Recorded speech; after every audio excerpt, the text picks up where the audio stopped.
বানত বুড়িছে বৰাক উপত্যকা। আমি যিখন ঠাইত উপস্থিত আহিছোঁ এখন হৈছে এখন পথ আৰু এইখন পথেৰে কিন্তু থানালৈ সোমাব লগা হয় আৰু এই মুহূৰ্তত কিন্তু একেবাৰে বুৰ গৈছে এইখন পথ।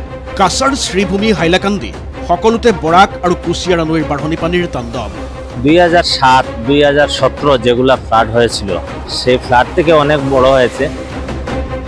আৰু বাৰিষাৰ প্ৰথমটো বানে এনে জটিল পৰিস্থিতিৰ সৃষ্টি কৰাৰ সময়তে মুখ্যমন্ত্ৰীৰ বৰাক উপত্যকা ভ্ৰমণ।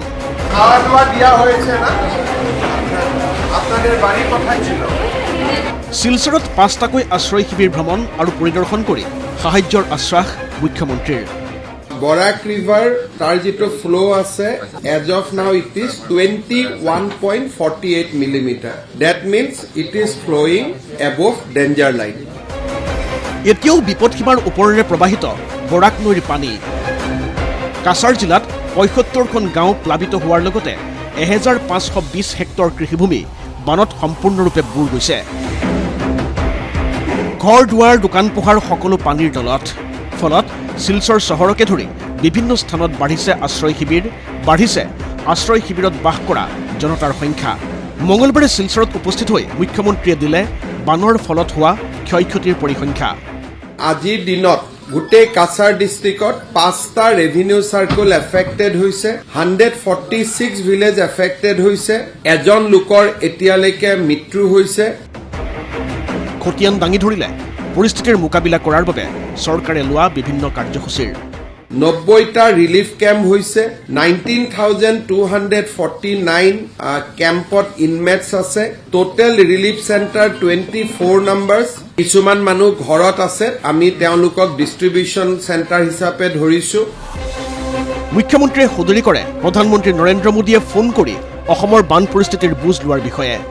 আজি ৰাতিপুৱা প্ৰধানমন্ত্ৰী নৰেন্দ্ৰ মোদী ডাঙৰীয়াইও ফোন কৰিছিলে, অসমৰ বান সমস্যাৰ তেওঁ খবৰ লৈছিলে। মই বৰাক ব্ৰহ্মপুত্ৰ দুয়োটা উপত্যকাৰে হোৱা বান পৰিস্থিতিৰ তেখেতক মই যিখিনি ক'ব লাগে, গোটেই মানুহৰ কিমান কষ্ট হৈছে তেখেতক মই কৈছো। কিন্তু কাছাৰৰ ক্ষেত্ৰত সবাতোকৈ চিন্তাৰ বিষয়টো হৈছে জেঠমহীয়া আগতীয়া বানত ১৫২০ হেক্টৰ কৃষিভূমিৰ কৃষি সম্পূৰ্ণ বিধ্বস্ত হোৱাটো। 2 বিঘা যা খালি দরিয়া আইসি তো 2 বিঘা ভেন্ডি শেষ মরিছে, 1.5 বিঘা হইব। খুব সুন্দর দরিয়া আইসি তো জলর নিচে কিছু নাই, সব ডুবাই লিয়া গেছে গিয়া। মঙলবাৰে জলসম্পদ মন্ত্ৰী পীযুষ হাজৰিকা, ৰাজদীপ ৰায় আদিকে ধৰি কেইবাজনো মন্ত্ৰী আৰু বৰাক উপত্যকাৰ বিধায়কে মুখ্যমন্ত্ৰীৰ বৰাক ভ্ৰমণকালত সংগ দিয়ে। মুখ্যমন্ত্ৰীৰ প্ৰতিশ্ৰুতি বন্যাক্ৰান্তসকলৰ বাবে উপযুক্ত সাহায্য আৰু সংস্থাপনৰ ব্যৱস্থা কৰাৰ। আমি যিমান পাৰো মানুহক সহায় কৰিম। ৰিলিফ কেম্পত মই চবকে সুধিছো, সকলোৱে ৰিলিফ ভালকৈ পাই আছে। বৰাক নদী যদি ওপৰত গৈ থাকে, আমি বেটুকান্দি বা আন জাগাত চুইচ গেট খুলিব নোৱাৰো। গতিকে মই ডিচিক কৈছো যে মেক্সিমাম পাম্প লগাব লাগে। বৰাকৰ লগতে বিভিন্ন উপনৈবোৰৰ জলস্তৰে বিপদসীমা অতিক্ৰম কৰিছে শ্ৰীভূমি জিলাতো। পৰিস্থিতি হাহাকাৰ। পাথাৰকান্দি ৰাজচক্ৰ এলেকাত 44খন গাঁও সম্পূৰ্ণৰূপে পানীৰ তলত। থানা, চক্ৰ বিষয়াৰ কাৰ্যালয়, গড়কাপ্তানী বিভাগ, ডাক্তাৰ বিভাগ, খণ্ড শিক্ষা বিষয়া আদিৰ কাৰ্যালয় সম্পূৰ্ণৰূপে জলমগ্ন। তো circle office, IB office, PWD office, থানা সব জলে তলে। অভ্যন্তৰীণ জলপথ প্ৰাধিকৰণৰ দিশৰ পৰা কুশিয়াৰা নৈৰ বাঢ়নি পানী সোমাইছে পাথাৰকান্দি পৌৰসভা এলেকালৈ। শ্ৰীভূমি সমজিলাৰ মুখ্য কাৰ্যালয়লৈ যোৱা পথটো ডুবি আছে এবুকু পানীত। যাতায়াতৰ বাবে নাও আৰু বাঁহ কলগছৰ ভুৰেই হৈ পৰিছে একমাত্ৰ অৱলম্বন। কাটাখাল আৰু ধলেশ্বৰী নৈৰ বাঢ়নি পানীয়ে জনজীৱন স্থবিৰ কৰি পেলাইছে হাইলাকান্দি জিলাত। জিলাখনৰ 4টাকৈ স্থানত ছিগিছে মথাউৰি। জলবন্দী শতাধিক পৰিয়াল। বহু পৰিয়ালে আশ্ৰয় লৈছেহি শিবিৰত। হ্যাঁ, আমার ঘরে অনেক জল আছে, জলের উপর কোমর জল হয়ে গেছে। আর আমাদের কিনারে আশেপাশে যত বাসা ঘর আছে সব ডুবে জলের নিচে পড়ে আছে। এমনকি আমার বহুত ঘরের জিনিসপত্র নষ্ট হয়ে গেছে।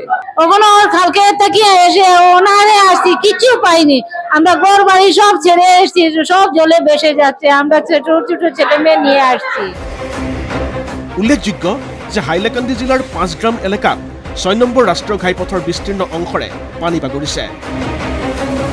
ফলত এই পথটোৰে ব্যাহত হৈ পৰিছে যান বাহনৰ চলাচল। শ্ৰীভূমিৰ পৰা ৰোহন মালাকাৰ, কাছাৰৰ পৰা মকছুদুল চৌধুৰী আৰু হাইলাকান্দিৰ পৰা বিধান সেনৰ ৰিপৰ্ট ND24।